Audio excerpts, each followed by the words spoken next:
Why does your scanner show the P2166 engine code? What does it mean? P2166 is a diagnostic trouble code for throttle or pedal position.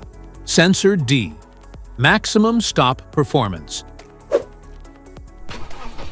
The P2166 engine code for indicate the powertrain control module, PCM, has detected that the electronic throttle or accelerator pedal sensor is reading beyond its expected maximum voltage limit. Under this circumstance, stop driving and repair your vehicle immediately.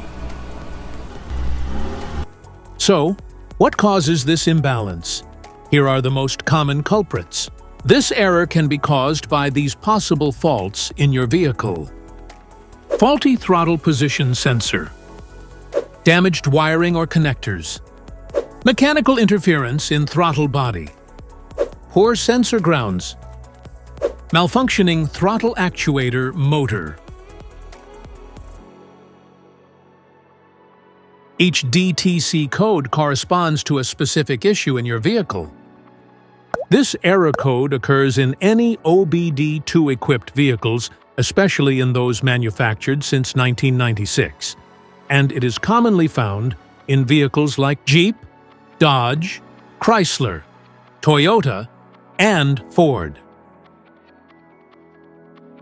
If you want to fix this error code, let us know in the comments section. We will definitely make the video on your demand. If you like this video, don't forget to subscribe to our channel. Thanks for watching.